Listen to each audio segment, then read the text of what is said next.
Mul on täna plaanis lugeda teile ühte osa ühest raamatust. Raamatu autor on Grigori Klimov. Ta on sündinud 26. septembril 1918 Novotserkaskis New Yorgis. Surnud ta põgenes siis Ameerikasse mingi aeg. Oli vene kirjanik, kelle kommunismi vastaste teoste sisu on konspiroloogiline ja eugeeniline. 3 tema teost, Punane kabala, Nõukogude tarkade protokollid ja Jumala rahvas on ametlikult tunnistatud Venemaale äärmuslikuks ja kantud föderaalsesse ekstremistlike materjalide nimekirja.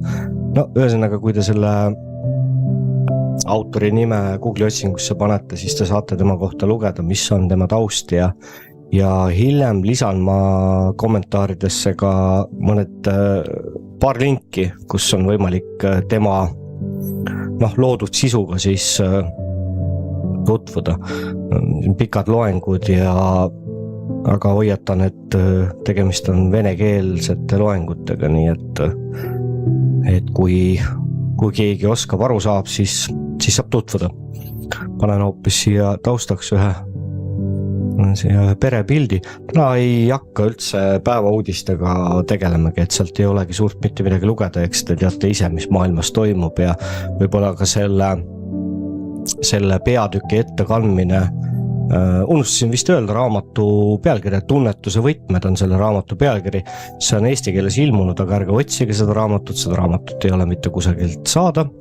See suruti mulle pihku Telegrami konverentsil, mis laupäeval toimus. Ja aitäh Matile selle eest. Olen kaks õhtut seda raamatut juba lugenud ja tegemist on hea raamatuga. Ja võib-olla tooksin välja ka selle, et see, mille ma kohe teile ette kannan, see võtab aega umbes circa 1,5 tundi, ma arvan, kogu see sisu. See seletab nii mõndagi ära, miks mingid protsessid toimuvad või kes on kes. Nii, ühesõnaga alustan siis lugemisega, vabandan kohe ette ära, kui vead teen, et ma ei aja mingisugust sellist, kuidas öelda, kvaliteeti ilmselt moodi taga, et nagu ma olen öelnud, et see on siuke pihitool ja jagan teiega endale olulist infot. Nii, ühesõnaga, lugu järgmine.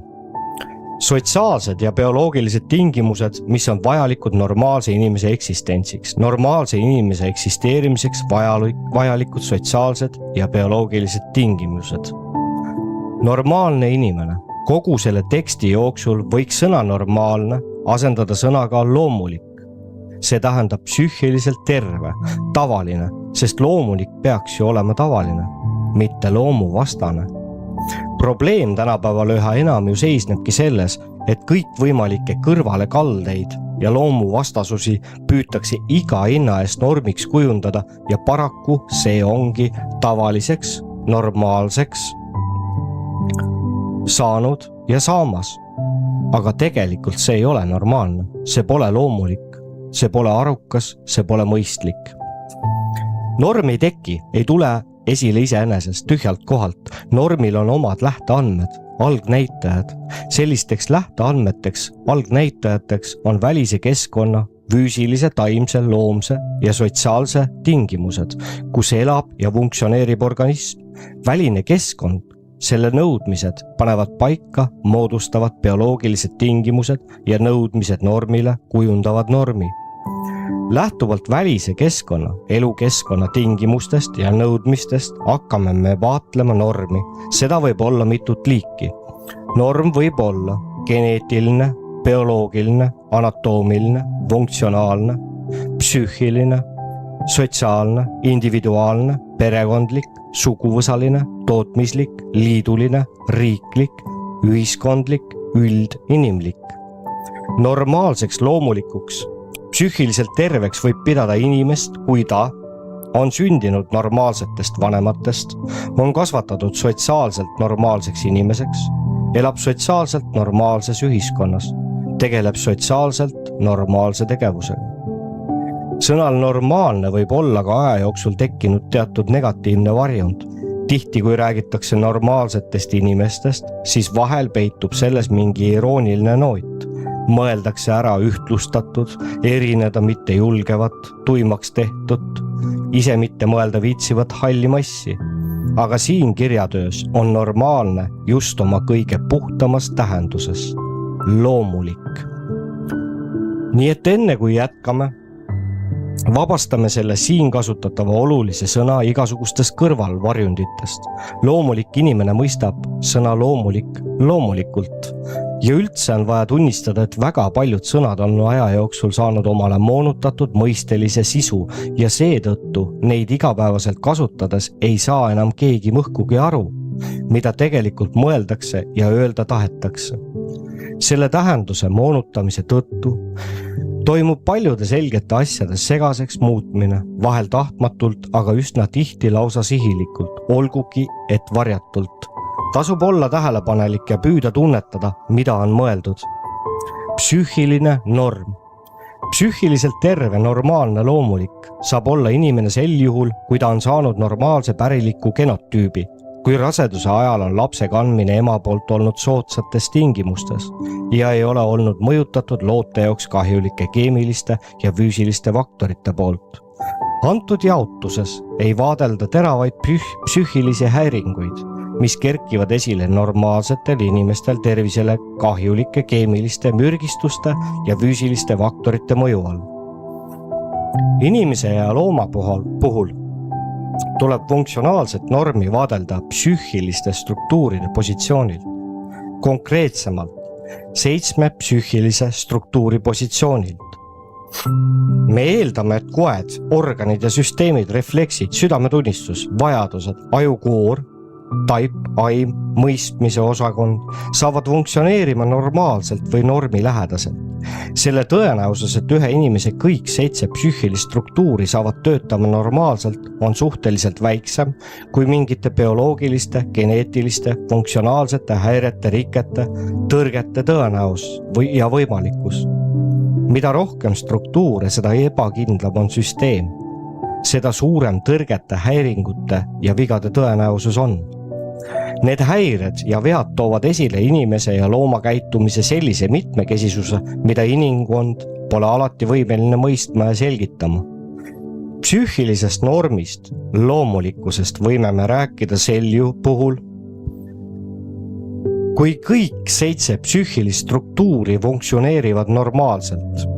Hinnates iga psüühilise struktuuri toimimist, võime me tuua välja piisavalt objektiivseid näitajaid, mis seda iseloomustavad, kuid laialdasema praktilise kasutamise jaoks on see ebaratsionaalne.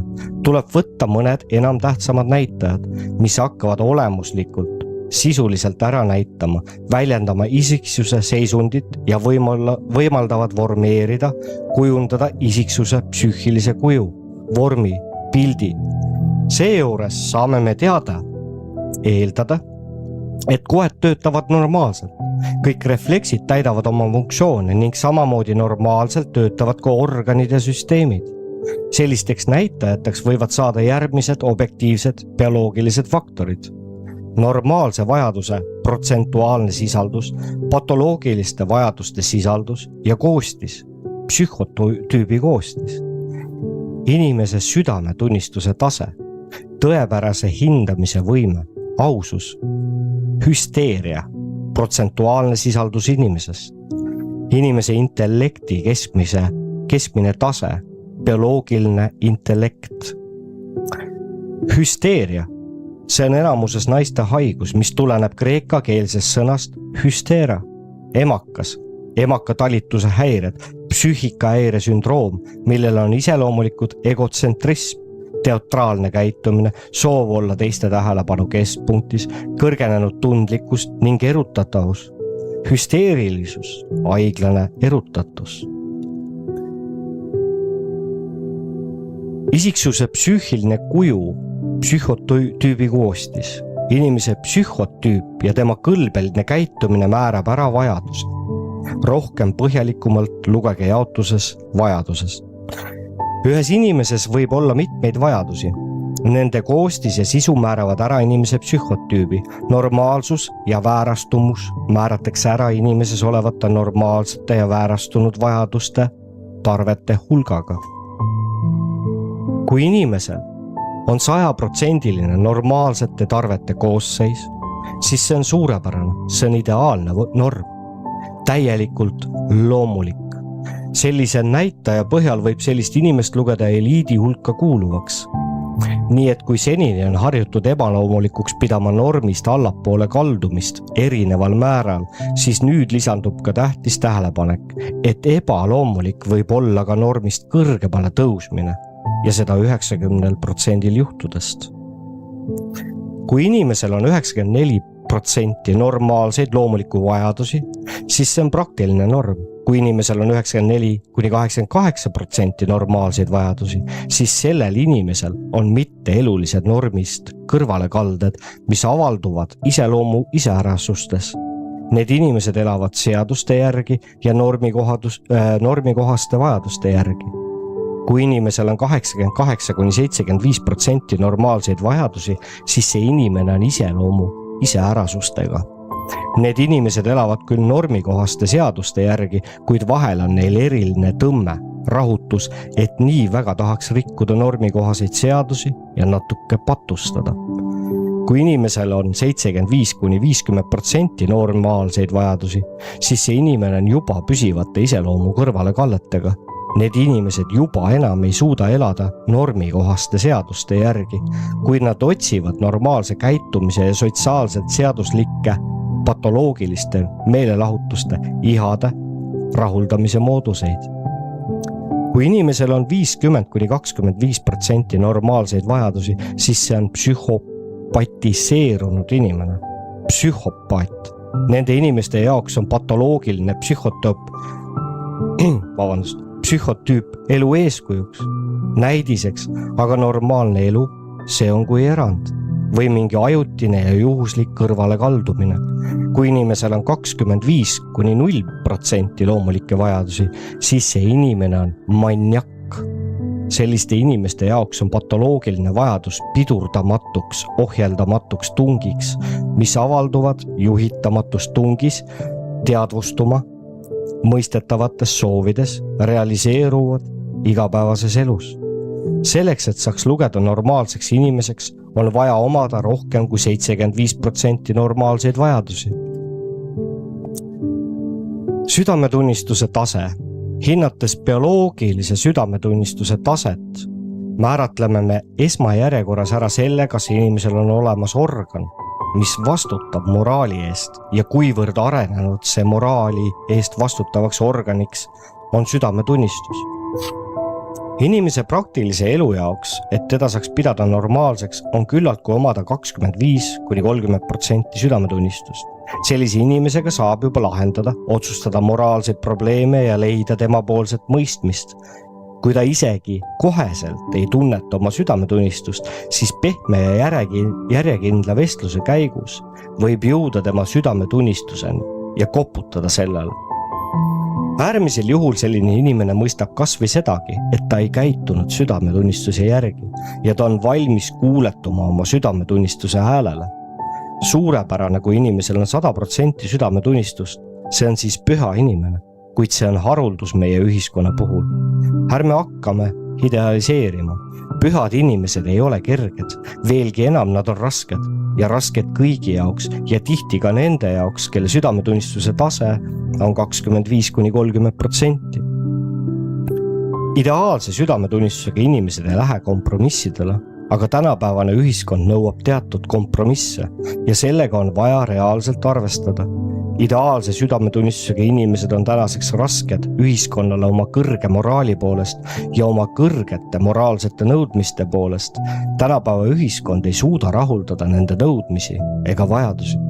Ideaalis oleks suurepärane, kui ühiskonnas oleks kas või 50% inimesi, kellel on südametunnistuse tase 40–60%, kuid vaatleme seda probleemi kainelt. Oleks väga hea, kui kokkuvõetult oleks ühiskonna keskmine südametunnistuse tase kas või vähemalt 25%. Arvestame, et inimene, kellel on südametunnistuse tase 0–6%, see on inimene, kes on moraalselt pime, ei tunne südametunnistust, ei mõista, mis asi see südametunnistus on ja ei ole võimeline käituma südametunnistuse järgi. Inimene, kellel on 6–12% südametunnistust, saab nimetatud ebapiisava südametunnistuse sisaldusega inimeseks. Selline inimene saab aru moraalsete printsiipide tähendusest, kuid ei oska neid kasutada. Inimene, kellel on südametunnistuse tase 12–24%, see on praktiliselt normaalse südametunnistuse sisaldusega. Sellisel inimesel on olemas moraalsed printsiibid ja ta teab, kuidas neid rakendada, kuid ei järgi neid alati.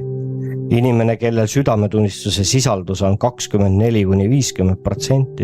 see on normaalse südametunnistusega inimene. Moraalselt kasvatatud inimene, kes elab moraalsete printsiipide järgi. Inimene, kelle südametunnistuse sisaldus on 50–75%, see on eeskujuliku südametunnistusega inimene, moraalse käitumise eeskuju. Inimene, kellel on südametunnistuse sisaldus 75–100%, see on ideaalse moraaliga inimene, moraalse käitumise ideaal. Informatsiooni tõepärase hindamise võime tõepäraselt hinnata informatsiooni. Informatsiooni tõepärase hindamise tase või hüsteerilisuse tase, see on ajukoore võime tõepäraselt, autentselt, usaldavalt, tõsikindlalt hinnata seest ja väljast saabuvat informatsiooni. Hüsteerilisuse tase, see on isiksuse õiglikkuse tase. See on isiksuse võime tõepäraselt, õiglaselt tajuda, vastu võtta informatsiooni, õiglaselt seda ümber töödelda, õiglaselt võtta vastu otsuseid, õiglaselt sooritada tegusid ja õiglaselt anda teada informatsiooni välisesse ja sisemisse keskkonda. Kui inimesel ei ole hüsteerilisust, siis see on suurepärane, see on ideaalne norm. Selle näitaja põhjal võib inimese liigitada eliidi hulka. Kui inimesel on 6% hüsteerilisust, see on praktiline norm. Kui inimesel on 6–12% hüsteerilisust, sellel inimesel on mitteoluline kõrvalekalle, moonutus informatsiooni hindamisel.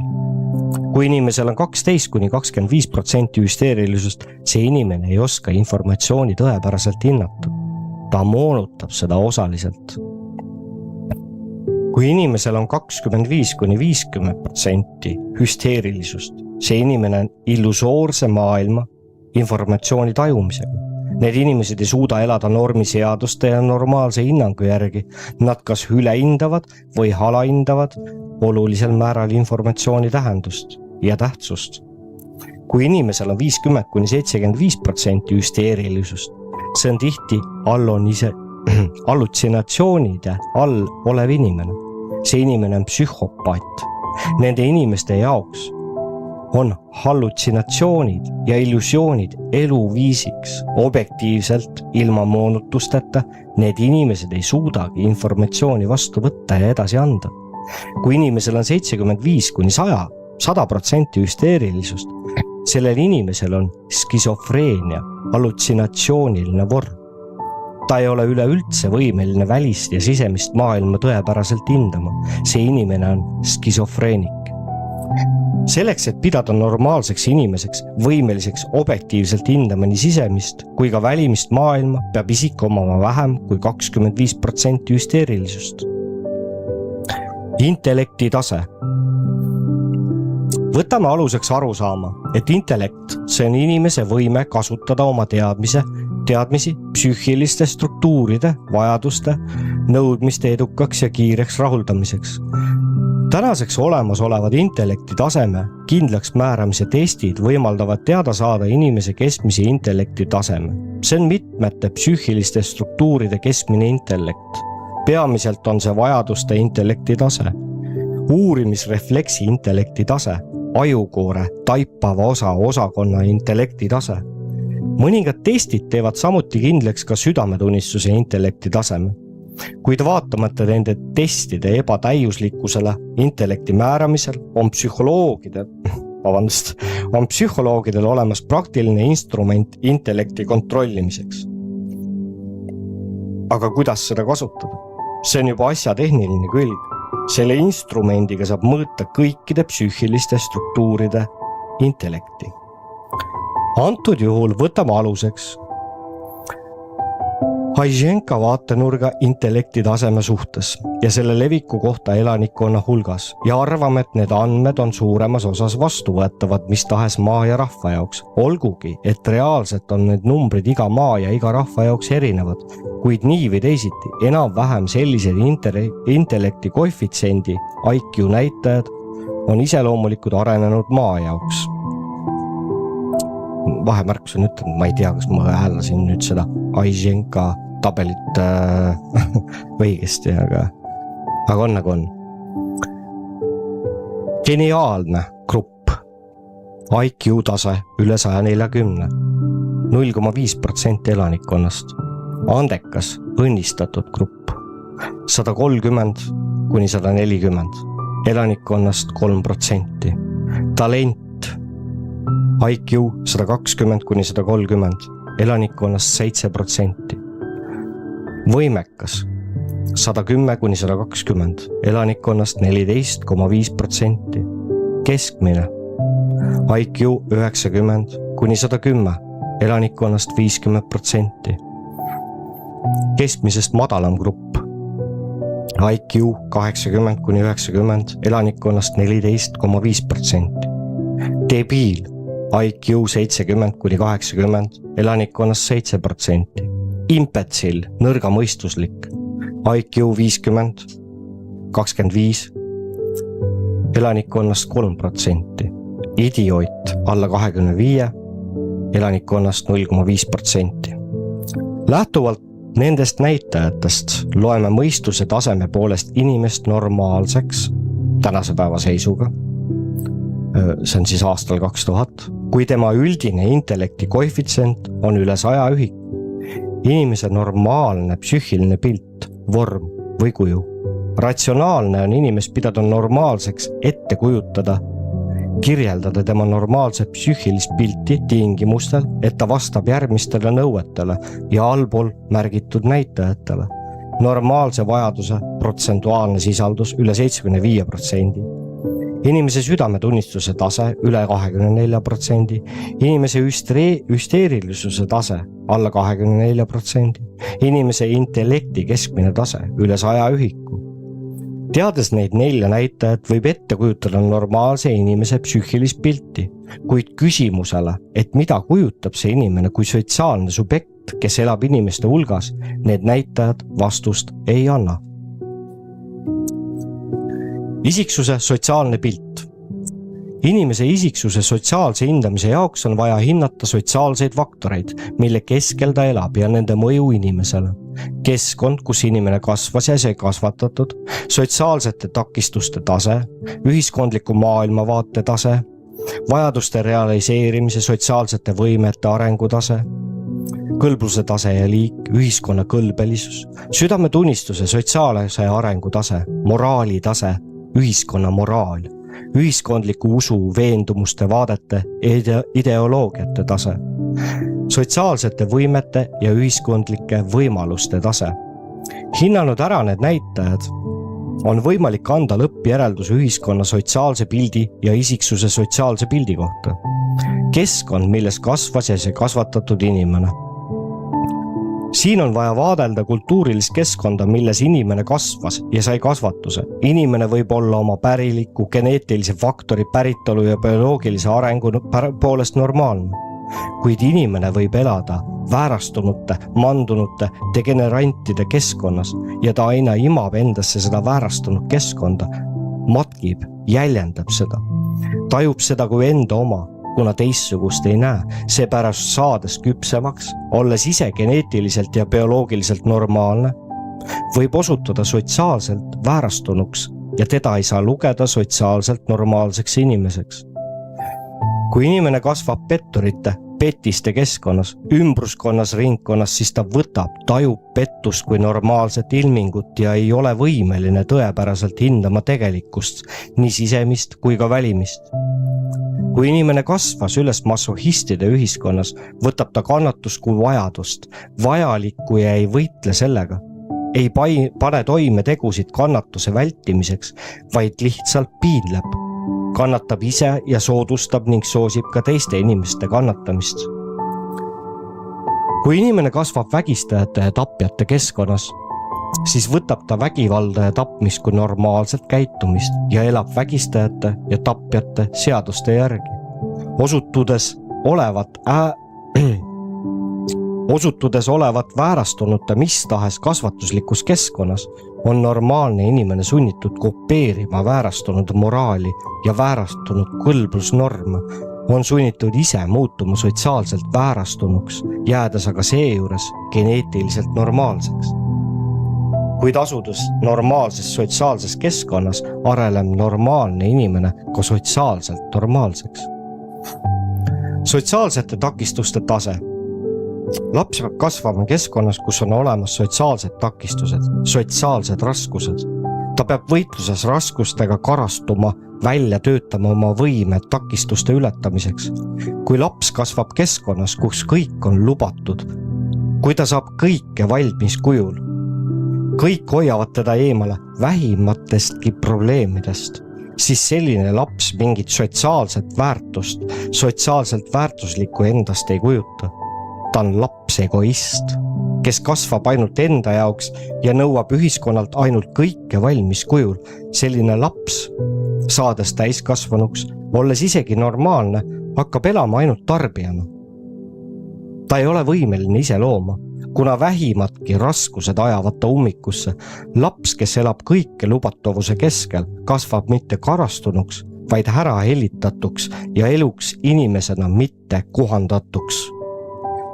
Lapsel peavad pidevalt olema väikesed takistused, mida ta on võimeline ületama, kui natuke järele mõtleb. See tähendab, et kasvatuse süsteemis peavad lapse jaoks pidevalt esinema takistused ja peab pidevalt olema võimalus neid ka ületada.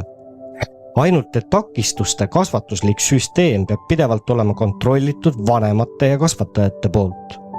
Takistuste ületamise tase peab teenima kasvatusliku faktori rolli ja laste sotsiaalse valiku faktori rolli nende oskuste, harjumuste, võimete ja vajaduste järgi, arvestades sotsiaalseid ühiskondlikke võimalusi.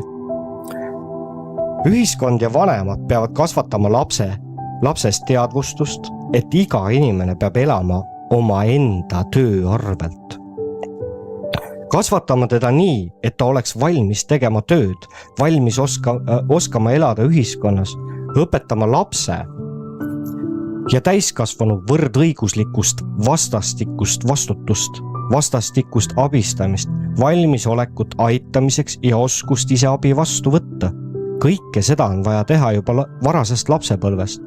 Täiskasvanu peab olema sõbraks ja eeskujuks, keda jäljendada. Võrdõiguslikkus ei tohiks välistada lapse kasvatamist põhimõttel, et täiskasvanu teab alati rohkem ja oskab rohkem kui laps. Laps peab elama toetudes sellele, et täiskasvanu vanema juurest leiab ta alati abi ja toetust, puuduvaid teadmisi ja oskusi, kogemusi, harjumusi, vilumusi.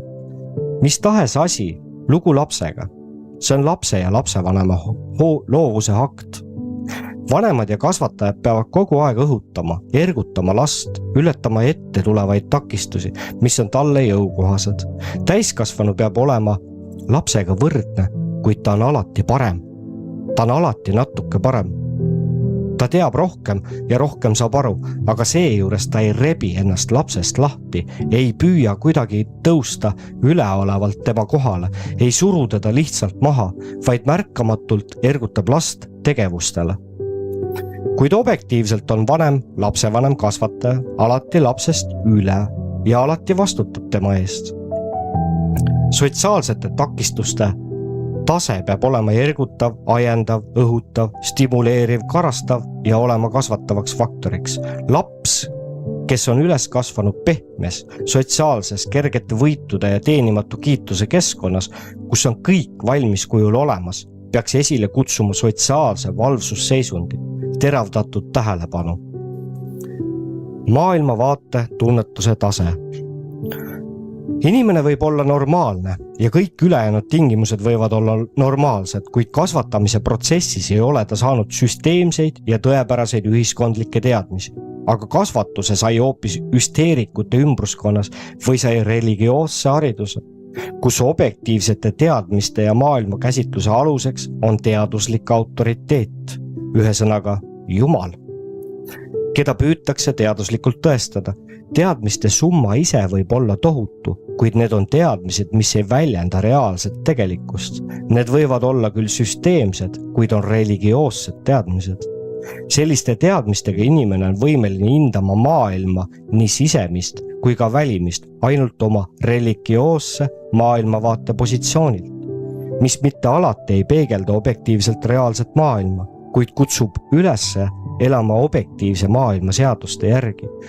Või siis ei saanud inimene mitte mingisuguseidki süsteemseid teadmisi, vaid sai teadmised ainult üksikute eraldi mõistete ja peamiste füsioloogiliste vajaduste primitiivse rahuldamise harjumuste tasandil. Tema teadmised vastavad debiili teadmistele, kuid selline inimene ei ole debiil. Tema bioloogilise intellekti tase võib olla kõrge, aga seejuures tema käitumine teadmiste taseme järgi võib olla vastav debiili käitumisele. Sellise inimese kohta tuleks öelda, et on sotsiaalselt maha jäetud, hooletusse jäänud inimene, kuid mitte loll, mitte debiil. Inimesele võib anda süstematiseeritud teadmised, kuid kui need on teadmised tapmise võtete kohta, näiteks, siis sellisel puhul saab inimese psüühilise seisundi olukorra poolest olema normaalne, kuid maailma vaatelt on ta tapja. Sest kaasaegsed massiteabevahendid annavad ju tohutu koguse süstematiseeritud kõrgintellektuaalseid teadmisi tapmisi kohta. Aga see ju polegi midagi muud kui tapjate, vägistajate, röövlite, varaste, süütajate ja muude selliste ühiskondliku maailmavaate loomine. Ja see massimeedia vahendite mõju ei loo mitte sugugi töötegija maailmavaatelist süsteemi ja ei loo töötava inimese kasvatuse süsteemi. Inimese, kes on võimeline armastama, hoolitsema ligimeste eest, looma perekonda, armastama ja püüdlema õnne poole. Massiinformatsiooni vahendid ei toeta, ei tõsta üles normaalset inimest kui eeskuju, näidist, vaid mõistavad teda hukka, arvustavad ja suruvad alla, teevad maha kui mitte täisväärtuslikku, alaväärtuslikku inimest, kui ebanormaalset inimest.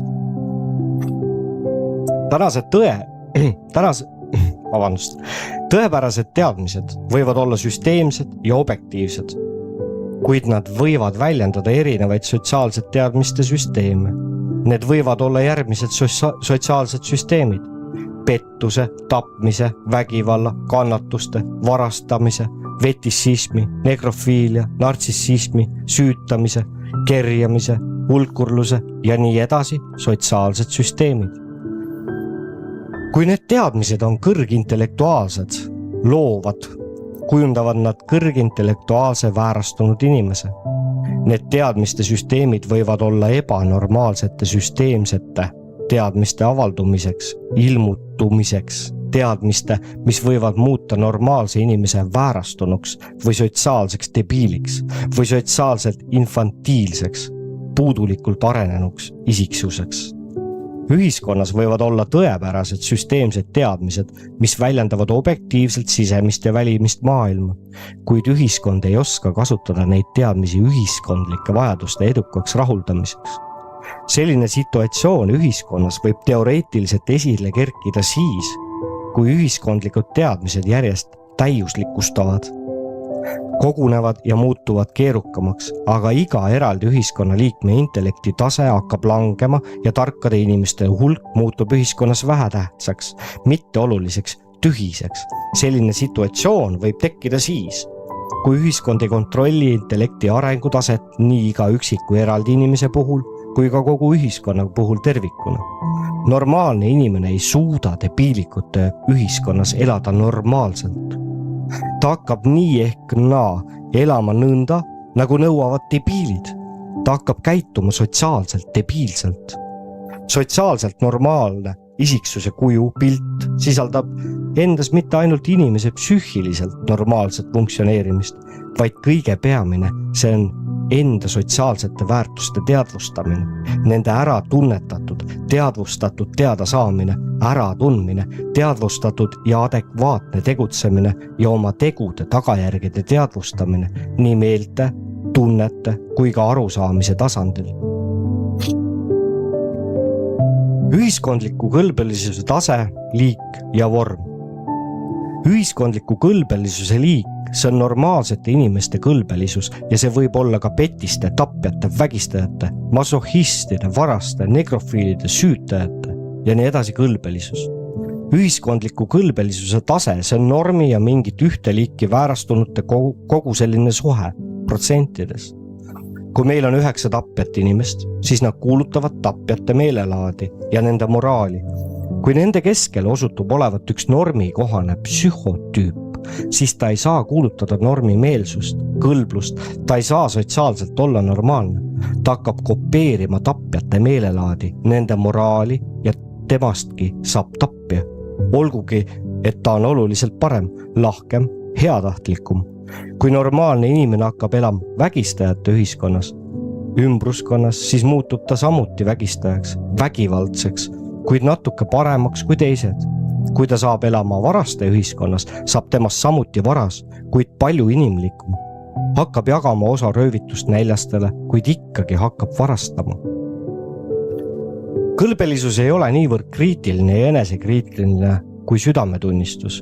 Vajaduse kui kõlbelisuse väljendaja jaoks on täiesti ükskõik, mis saab pärast, täiesti ükskõik, millised on tema tegude tagajärjed. Ebakõlbelises ühiskonnas ja koosluses isegi inimene, kellel on normipärane psühhotüüp, ei suuda ümber teha ühiskonda ja sellele peale sundida oma sotsiaalselt normaalseid väärtusi. Väärastunute ühiskond lihtsalt neelab ta alla ja surub talle peale oma meelsuse, normid. Ainult normaalne ja kõrge südametunnistuse tasemega inimene on võimeline kriitiliselt hindama võõraid kõlblusnorme, meelelaadi ja enesekriitiliselt iseennast. Teadvustama ära tundma normaalseid kõlblusnorme, meelelaadi ja aktiivselt neid pakkuma väärastunud ühiskonnale.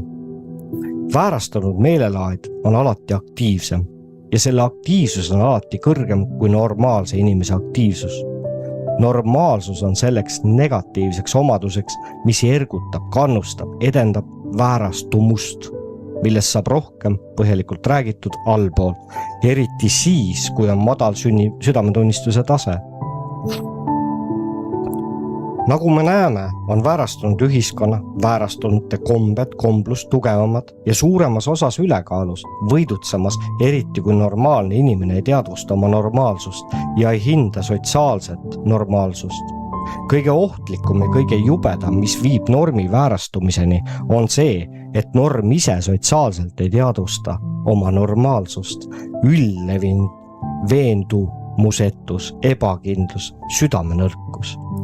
Normaalsete inimeste hulk ühiskonnas määrab ära ühiskonna normaalsuse, aga väärastunute hulk ja liik avaldab mõju ühiskonna väärastumusele ja selle väärastumuse liigile. Sotsiaalse moraali tase, südametunnistuse sotsiaalse arengu taseme või ühiskonna sotsiaalse moraali taseme määrab ära inimese moraalne kujunemine ja inimese poolt moraali ära teadvustamine. Selle teadlik omandamine. Südametunnistus juhindub bioloogilisest printsiibist, ära tee kahju oma ligimesele. Moraali füüsiliseks kandjaks on mitte ühiskond kui selline, vaid inimesed ühiskonnas, kellel on südametunnistus. Inimeste hulk ühiskonnas, kellel on kõrge südametunnistuse tase, määrabki ära ühiskonna moraali. Inimene omab sündides bioloogilist südametunnistust. Bioloogilise südametunnistuse kasvatab ühiskond sotsiaalseks südametunnistuseks. Kui psüühiline struktuur, südametunnistus on olemas, siis on ka mida kasvatada. Kui aga pole südametunnistus, tajuvaid, vastuvõtlikke struktuure, südametunnistuse organit, siis ei ole ka mida kasvatada. Sellisel inimesel ei ole bioloogilist südametunnistust ja ei ole arusaamist, ei ole südametunnistuse teadvustamist ja meelelist ja mõistuslikku arukat südametunnistuse tunnetust, äratundmist.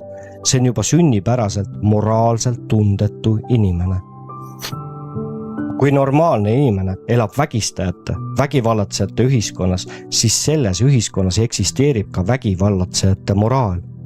Aga normaalsel inimesele vormeerub, kujuneb välja isiklik vägivallatseja, südametunnistus, kuna tal pole mitte mingit muud eeskuju jäljendamise jaoks ja teisi tingimusi normaalse inimese südametunnistuse vormeerimiseks. Sõltuvalt sellest, milline psühhotüüp on võimu juures valitsev, selline saab olema ka ühiskondlik südametunnistus. Tapjate, vägivallatsejate, petiste, süütajate, nartsissistide ja muude selliste väärastujate südametunnistus. Normaalsel inimesel võib saada vormeeritud normaalne südametunnistus, kui ühiskond omab normaalset moraali. Kui ühiskonnas ei ole normaalset moraali, ei saa ka inimesel olla isiklikku normaalset südametunnistust. Aga see kinnitus on tõene ainult nende inimeste puhul, kelle bioloogiline südametunnistus on 40–50%. Rohkem kui 50% südametunnistusega inimesed sõltumata sotsiaalse südametunnistuse tasemest arendavad sõltumatult endas kõrge kvaliteedilise isikliku sotsiaalse südametunnistuse. Need on mõned üksikud pühad ja kannatajad, kes toovad inimkonnale valgust ja on väga harva mõistetud inimkonna poolt, mis omab üldiselt väga madalat südametunnistust. Kui need üksikud just ongi sotsiaalse moraalse progressi liikuma panijateks ja just nemad loovad suured õpetused moraalist ja kõlbelisusest, just nemad jäävad ajalukku kui suured mõtlejad ja filosoofid. Kui inimesel on madal bioloogilise südametunnistuse tase, siis ei ole ta võimeline vastu seisma väärastunud südametunnistusega ühiskonnale. Sellist inimest külastavad kahtlused ja häiringud, hirmud, aga väike kogus bioloogilist südametunnistust ei anna veel võimalust toetuda, tugineda sisemisele usule. Madal südametunnistuse tase ei anna võimalust kujundada välja enda veendumusi ja moraalseid vaateid. Isegi muidu normaalset inimest, kellel on madal südametunnistuse tase, moonutab väärastunud sotsiaalse südametunnistusega väärastunud ühiskond, väärastab ja kujundab enda järgi samasuguseks väärastunuks. Selle näite põhjal on näha, et madala bioloogilise südametunnistuse tasemega inimese puhul, isegi täiskasvanu seisundis, võib ühiskond mõjuda ja sundida teda käituma nii, kuidas see ise tahab. Sellise inimese jaoks on ühiskond esmane, see avaldab talle mõju, see allutab ta endale ja teeb ta oma orjaks, võimetuks arutlema kriitiliselt ja enesekriitiliselt. Kõrge südametunnistuse tasemega inimeste jaoks on ühiskonna nõudmised teisejärgulised. Esmajärgulised on tema enda sisemise, bioloogilise südametunnistuse nõudmised ja selle oma nõudmise, tema sisemise südametunnistuse nõudmise toob ta ühiskonda sotsiaalse moraali äratundmise teadvustamise kujul. Ja ta valgustab ühiskonda ja tema loob sotsiaalset progressi ühiskonna jaoks, aga mitte ühiskond tema jaoks, vaatlemisest ja puudutamisest. Usu, veendumuste, vaadete ja ideoloogiate tase. Ühiskondlik usk põhineb keskmisel ühiskondlikul psühhotüübil. Kui ühiskonnas on kõige enam normaalseid inimesi, siis ka inimeste uskumused on normaalsed. Inimesed usuvad sellisel puhul armastusse, perekonda, oma vanematesse ja oma lastesse. Kui aga ühiskonnas prevaleerib, on ülekaalus valitseb väärastunud tüüp, siis inimeste usk samuti väärastub. Selline ühiskond arvab, et perekond see on orjus, lapsed, need on värdjad. Armastus, see on idiootide rumalus, õnn, pettus lollide jaoks. Kui aga väärastunud ühiskonnas on nii mõisteline intellekt kui ka mõistelised teadmised, siis selle ühiskonna mõtlejad toovad esile arukaid tõendeid, miks lapsed on värdjad, perekond orjus ning õnn on pettus. Põhjendavad ära ja panevad kõiki oma rumalaid ideid uskuma. Kui aga ühiskonnas on kõrgintellektuaalsed väärastunud, siis nad loovad hästi korrastatud ja tõepärastel teadmistel põhinevad vaated, mis justkui tõendavad nende õigsust. Ja vahel need vaated pretendeerivad ka musta maagia või teispoolse maailma või maavälise intellekti või nende poolt pretensioonikalt nimetatud ideoloogiate autoriteedi poolt kinnitatud süsteemsetele massiteadmistele. Mida suurem on väärastunud psühhotüübiga inimeste protsentuaalne sisaldus ühiskonnas, seda raskem on normaalsel inimesel kehtestada ennast, oma usku, oma veendumusi, oma maailma pilti, vaateid, eriti kui normaalsel inimesel ei ole normaalset ideoloogiat, normaalse ühiskonna ideoloogiat. Sellisel juhul on ta sunnitud pöörduma religiooni poole. Kristlus, budism, islam, judaism, hinduism ja nendes kui inimese ja inimkonna normaalsuse idee printsipiaalsetes väljendajates, mida suurem osas inimestesse suhtumise küsimuses religioon ka teeb ja mis on äärmiselt tähtis väärastunud sotsiaalsete vajaduste pilkases pimeduses, sest need religioonid annavad vähemalt, olgugi et looritatud, mõistukõnelise, allegoorilise, kuid siiski vastuse olemise tõele ja tunnetusele püüdleva normaalse inimese otsingutele ja ootustele, lootustele, ühesõnaga sellele, kes otsib. Marksism, mis pretendeeris ülemaailmse ideoloogia kohale, ei suutnud neile küsimustele ammendavat vastust anda. See oli liiga lihtsustatud, primitiivne ja ebatõepärane, ebausaldusväärne, ebaobjektiivne. Kuid peamine oli see, et selle praktika oli kõige ebainimlikum tol ajal, kui inimene oma intellekti tasemelt hakkas lähenema oma inimsuslikkuse ärateadvustamisele, tunnetamisele. Sotsiaalsete võimete ja ühiskondlike võimaluste tase. Ühiskonnas on alati, on praegu ja saab ka edaspidi olema aktuaalne inimese isiklike võimete, isiklike nõuete, nõudluste, pretensioonide ja nende ühiskonna poolt rahuldamise võimaluste probleem. Siin on alati üles kerkinud vasturääkivus isiksuse ja ühiskonna vahel. Kui kasv võib pinnapealseltki seda probleemi puudutada, siis saab sellest nähtavaks mitte niivõrd isiklik kui võrd grupi probleem. Eksisteerivad ühesuguste võimete ja ühesuguste ühiskonnale esitatavate pretensioonidega inimeste grupid. Niisiis, kui vaadelda, uurida, käsitleda inimesi ja sotsiaalseid gruppe, siis on olemas inimesed, kes tahavad teha tööd, luua, armastada, sünnitada, kasvatada, elada ja jätkata sugu. Nende nõudmised on suunatud loomisele, teada saamisele, tundma õppimisele, armastusele, kasvatusele ja elu jätkamisele. Kas aga ühiskond neile selliseid võimalusi pakub või ei? Nemad ikkagi sooritavad sellist tegevust, tegutsevad sellisel viisil ja sellises sotsiaalses tegutsemises nad kinnistavad ennast. On olemas inimesed, kes tahavad petta, olla petetud, tahavad elada pettuse maailmas ja midagi muud nad ei taha. Ja nende nõudlused elule on üles ehitatud püüdlusele petta. Kas ühiskond lubab petta või mitte, nemad saavad ikka petetud ja petavad teisi inimesi sõltumata mitte mingitest tingimustest, mitte mingitest nõudmistest.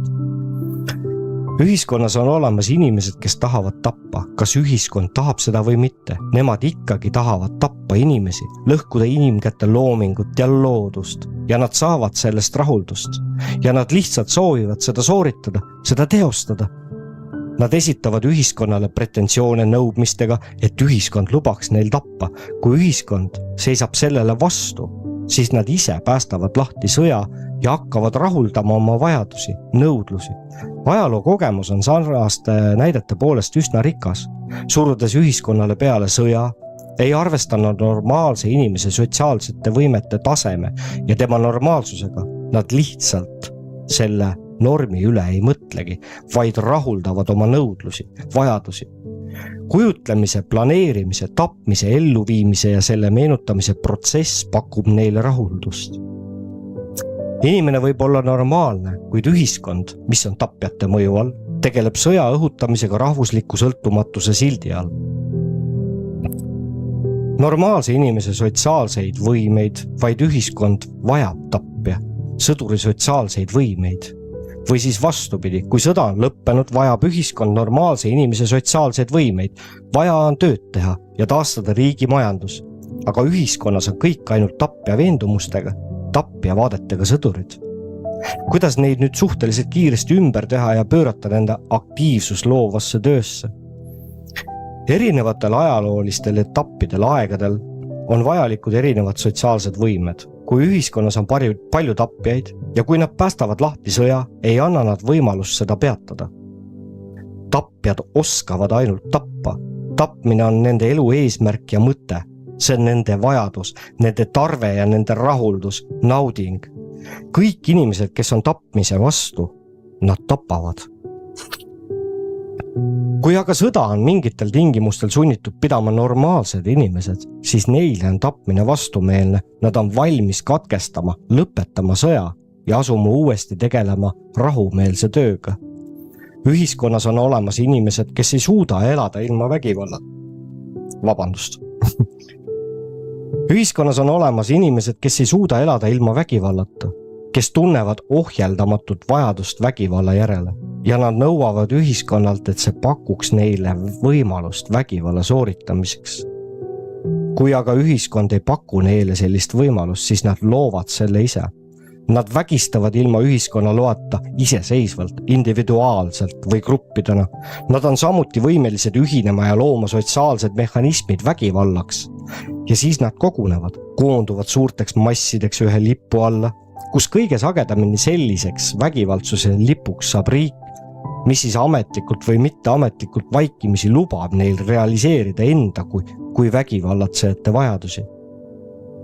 Kui ühiskonnas toimib vägivald, mida ka demokraatia oma olemuselt on, mis ületab mõistetavuse, arukuse määra, piirid, siis peatada vägivalda ei ole enam võimalik. Ja olgugi, et ühiskonnas tekkis vajadus vägivalla peatamiseks, ei ole võimalik vägivalda peatada ilma vägivallata. Normaalsed inimesed hoiduvad vägivallast üsna kergesti ja asuvad loova, üles ehitava töö juurde. Vägivallatseja ei suuda peatuda, kuna vägivald on nende sotsiaalne eesmärk, mõte ja väärtus. Vägivallatsejad vaatamata muutunud olukorrale ja olgugi, et nende võimed pole ühiskonnale enam vajalikud, nemad ei suuda kuidagi muidu teistmoodi elada. Nad saavad alati ühiskonnale peale suruma oma võimeid, sõltumata sellest, kas ühiskonnal on neid vaja või ei ole.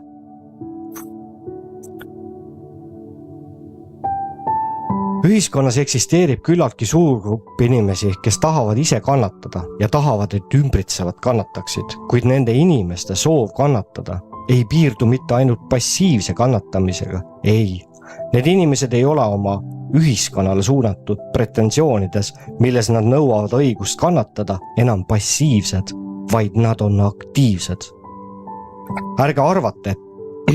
Ärge arvake, et need on tahtejõuetud inimesed. Need on väga tahtejõulised inimesed. Nad on aktiivsed, püsivalt ja eesmärgikindlalt loovad, nii isiklikud kui ka ühiskondlikud eeldused ja tingimused kannatamiseks endale ja kogu ühiskonnale. Ühiskond ei vaja kannatusi, ühiskond tahab luua, tundma õppida, rajada, püüelda, progressi ja õnne poole, kuid masohhistid tahavad kannatada ja nad püüavad rahuldada oma soove. Tahtku seda ühiskond või mitte. Nad võivad sotsiaalselt teadlikult või ebateadlikult püüda teha ühiskonnale kahju oma tegevusega või tegevusetusega. Nende pretensioonid ühiskonnale, see on kõik see, et nad tahavad ise kannatada ja tahavad, et ka ühiskond kannataks. Seda nad nõuavadki ühiskonnalt, sõltumata mingisugustestki tingimustest. On olemas ka vargad ja nemad samuti tahavad, et ühiskond rahuldaks nende pretensioone, nõudmisi, õigusele varastada. Kui aga ühiskond ei rahulda nende pretensiooni, ei vasta nende nõudmistele, siis nad varastavad sõltumata sellest, kas ühiskond tahab nende pretensioone rahuldada või mitte. Täpselt samuti käib see ka kõigi ülejäänud väärastunud gruppide kohta. Neil kõigil on samuti pretensioonid, nõudmised ühiskonna suhtes ja nõuavad õigusi oma pretensioonide rahuldamiseks ja neid ei huvita, kas need võimed on kasulikud või kahjulikud, kas need on ühiskonnale vajalikud või mitte. Väärastunud nõuavad ikkagi üht ja sama, oma pretensioonide rahuldamist, oma vajaduste, tarvete, nõudmiste rahuldamist. Las hukkub inimkond, las hävib maa, las hävib päikesüsteem, las hävib kogu universum, kuid väärastunute patoloogilised vajadused peavad võidutsema ja saama rahuldatud. Nemad on selles suhtes täiesti järeljätmatud ja väsimatult aktiivsed. Aga kui nüüd normaalne inimene seda ohtu ära ei mõista, kui normaalsete inimeste ühiskond seda ei teadvusta, siis hakkavadki hävima inimesed, saab hävitatud ühiskond, saab hävitatud maa ning siis teadmiste ja tehnoloogia kasvuga saavad hävitatud nii päikesesüsteem kui ka universum. Erinevalt väärastunutest on normaalne inimene võimeline andma ühiskonnale need sotsiaalsed võimed, mida ühiskonnal tõesti tarvis on. Kui nüüd väärastunud ühiskonnas vajadus nõuab, siis ka normaalne inimene selleks, et ellu jääda, petab ja tapab. On vägivaldne ja hakkab varastama. Tema ei saa sellest rahuldust. Ta lihtsalt võitleb oma elu eest. Ta jääb ellu. Kui aga selleks pole mingit vajadust, siis ta koheselt lõpetab kõik need väärastumised ja hakkab rahuldama oma normaalseid vajadusi normaalsel viisil. Ta hakkab tööle, looma, tundma õppima, armastama, sünnitama, kasvatama, hoolitsema ja saab kõigest sellest rahuldust ja õnne tunda. Ühiskonna sotsiaalsed vajadused muutuvad, vahetuvad, kuid normaalne inimene on bioloogiliselt ja sotsiaalselt palju paindlikum, palju võimekam, sotsiaalselt palju kohandunum. Väärastunud inimene ei ole paindlik. Ta on võimeline rahuldama ainult oma väärastunud vajadusi, arvestamata ühiskonna sotsiaalsete võimalustega ja ühiskonna sotsiaalsete vajadustega. Kas see on vajalik ühiskonnale või ei ole see vajalik? Väärastunu hakkab ikka petma, tapma, vägistama, kannatama, varastama, süütama, hulkurina elutsema, kerjama ja nii edasi. Kõikidel aegadel, kõikide valitsejate jaoks on üleval seisund. Seisab ülal ja saab ka edaspidi ülal seisma probleem. Kuhu panna petiste, tapjate, vägistajate, kannatajate, varastajate, süütajate, hulkurite, sotsiaalsete võimetega väärastunud. Eriti kui ühiskond ei ole võimeline rahuldama nende vajadusi. Sellele küsimusele saate vastuse jaotuses normaalse inimese ideoloogia. Reaalselt on erinevatel aegadel ja erinevates riikides alati olnud, on praegu ja saavad olema erinevad sotsiaalsed vajadused inimeste võimete järele. Kuid igas ühiskonnas inimeste grupp, kes valdab teatud sotsiaalsed võimeid, muutub, vahetub välja väga aeglaselt. Väärastunute hulk iga riigi jaoks, kui nii protsentuaalselt kui ka absoluutse koguse poolest on oma ja pidev, püsiv, muutub väga aeglaselt. Nad peavad kõik olema olemas ka duaalsuse poolt pakutava valiku õppetundide sooritamise tarbeks ja seepärast peab ka neid justkui hoidma eraldi, piiratult, mitte normiks kujundatult, mitte võimule lastes, kuid toitma peab neid kõiki ja mingi katusaluse peab neile ka võimaldama, hoidma elus, kuid kindlalt ohjes. See on mõnes mõttes nööril kõnd. Aga vaat normaalsete inimeste ühiskonna võimalused rahuldada nende nõudmisi ei pruugi alati saada täidetud. Seda seetõttu, et oma peamise massi poolest võivad väärastunud rahuldada oma soovid, oma vajadused ainult normaalsete inimeste peal ja ainult nende arvelt. Aga see tähendab, et ainult normaalsete inimeste ühiskonna arvelt. Valitseja ja ühiskond. Kui palju on võimalik korjata ära töövilju, materiaalseid väärtusi tootjatelt ja kui palju on neid vaja anda arengu heaks, aga kui palju leival olijatele, valitseja grupi igapäevase tegevuse probleem. Vaat selles seisnebki põhimõtteline vasturääkivus üksikute psühhotüüpide võimete ja ühiskonna võimaluste vahel nende väärastunud vajaduste rahuldamisel. Selles seisnebki põhimõtteline majanduslik küsimus. Kui palju võib kokku korjata, ära võtta tööd, materiaalseid väärtusi normaalsetelt inimestelt, et nad ei sureks ja anda väärastunutele, et nad saaks rahuldada oma vajadusi ja ei kahjustaks, ei hävitaks riigivalitseja rahu. Ja selles seisnebki riigivalitseja poliitiline elutarkus, pidev balansseerimine selle vahel, mida tahavad väärastunud, mida ta suudab neile anda, ja selle vahel, et kui palju võib nöörida normaalseid inimesi, kuni nad veel suudavad taluda ja ei tõuse üles. Kui valitseja annab rohkem privileege normaalsetele inimestele, see tähendab, hakkab neid vähem nöörima. Tõusevad üles väärastunud, kes valitsejat ümbritsevad ja tõukavad ta troonilt. Kui ta aga hakkab tugevalt nöörima normaalseid inimesi väärastunute kasuks, siis tõusevad üles normaalsed inimesed ja samuti lükkavad ta troonilt ning väärastunud reedavad ta. Võimul oleva juhi geniaalsus seisneb selles, et iga päev ja iga tund leiab ta aruka kompromissi normaalsete inimeste nöörimise, leivalolijate, väärastunute, kellel on patoloogilised vajadus, nõudmiste rahuldamise, riigi huvide tugevdamise, kindlustamise ja oma isikliku võimu kindlustamise, tugevdamise vahel. Niisiis, riigivalitseja peab elutargalt tegema järgmist. Nöörima normaalseid inimesi, et nad kohusetruult töötaksid ega tõuseks üles ja ei sureks välja. Rahuldama teatud määral väärastunute vajadused, et nad üles ei tõuseks. Tugevdama, kinnistama isiklikku võimu, et teda võimutroonilt ei tõugataks. Tugevdama riigi vägevust, et naaberriigid teda ei orjastaks. Vaat see ongi konflikt ühiskonna sotsiaalsete võimaluste ja väärastunute sotsiaalsete võimete ja nende vajaduste, riigivõimu, sotsiaalse möödapääsmatuse ja juhi isikliku võimu vahel. Need koostisosad oma kogumis kokku võetuna oma seisundites kujutavadki ühiskondlikku harmooniat, kui ei konflikteeru oma vahel. Selle jaoks, et riik saaks stabiilselt areneda, on talle peale normaalsetele inimestele toetumise vaja veel ka arvestada väärastunute nõudmistega ja anda neile võimalus rahuldada nende patoloogilisi vajadusi. No näe, mille pärast siis riigijuht otsib alati vaenlast väljaspoolt ja loob tingimused pidevaks sõja tekkimise ohuks. Kuhu siis lähevad tapjad, vägistajad, petised, masohhistid, süütajad, hulkurid ja muud väärastunud ja kus nad siis saavad ära rahuldada oma vajadused? Aurab vaja sellest väärastumise püssirohutünnist aeg-ajalt välja lasta, et see ootamatult ei plahvataks. Sest see on ju nii kerge ja see on kõige lihtsam väljapääs. Ideoloogid on alati osutanud, et vaenlane asub nii väljas kui seespool. Sees, see on kurat, kes on tunginud inimese sisemusse.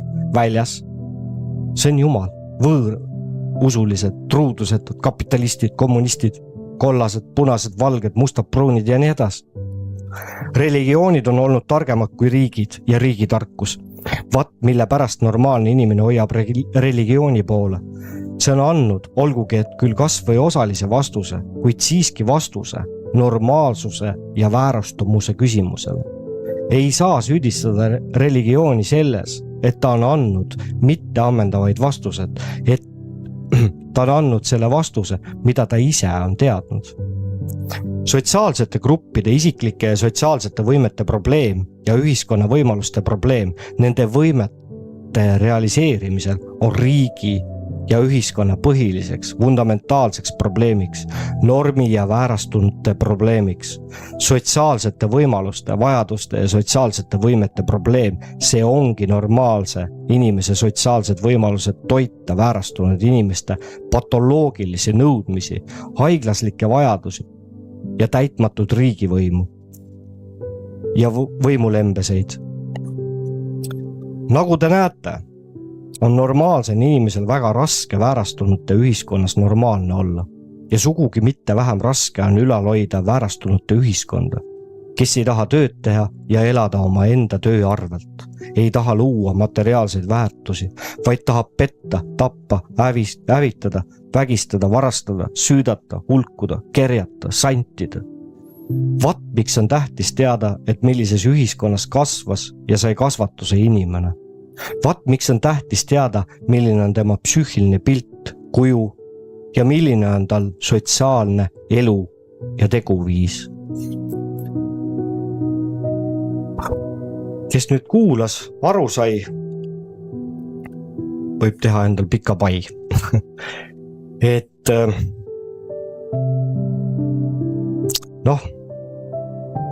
ma panin ühe märksõna ka endale, ühesõnaga, ma mõtlesin, et ma kirjutan mõned märksõnad, millest ma täna räägin, enne kui ma selle raamatu otsuse vastu võtsin. Ja üks märksõna siin karjub, see on suurte tähtedega suurelt kirjutatud. See märksõna on armastus. Nüüd, muideks ma lugesin nüüd järjest 2 korda seda teksti. Mul esimene kord läks nahka, arvuti hangus ära. Kogu selle sisu peale. Võtke seda kui kujundit. Mina lähen nüüd tuppa, kallistan oma naist ja lapsi ja ütlen neile, kui väga ma neid armastan. Ma rääkisin mõned tunnid tagasi oma sõbraga ja mõtlesime, ikka meiesugused inimesed mõtlevad, et aga mida siis teha, kuhu minna, kuhu joosta, kuidas selle kõige vastu võidelda. Üks viis on see, et ärme lase ise ära lõhkuda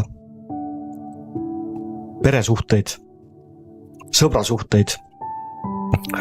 See, mida on siin viimaste aastate jooksul loodud ja tehtud, nende tulemuste peale võivad igasugused Soroslased, Bilderberglased, Bill Gatesid ja muud degenerandid plaksutada lihtsalt käsi ja teate, mu kamraad ütles, et tema suusad läksid risti oma õega just koroona ajal. Ta elab vist kuskil Austraalias äkki või. Ja tema oli selline tõsiusklik süstija ja nad läksid päris korralikult raksu. Ja ta ütles, et tead, õde sai vahepeal emaks. Ja ma ei ole senimaani oma õele õnne soovinud. Nüüd, nagu ma ütlesin, sellest kõnest on möödas paar tundi. Kallis kamraad, ma loodan, et sa nüüd oled selle kõne ära teinud. Et armastame, hoolime, jagama ja oleme inimesed. Oleme tavalised inimesed. Elame loomuseaduste järgi. Oleme loomulikud. Ma siia saate lõpuks loeksin Ando Runnelit natukene. Ando Runneli teosed on need teosed, kuhu ma põgenen, siis kui mul on sellised vähe halvemad momendid elus. See on selline lühike 3-realine, ma ei tea, see vist ei olegi luuletus, ma ei teagi, kuidas seda nimetada, siuke sõnade mäng. Pealkiri on õnnelikud. Ma loen selle siis nüüd ette teile. Kuidas sa magasid? Küsis valvaja. Hästi. Jah, vastas ärkaja. Vahepeal ma ei saanud arugi, et ma olemas olen.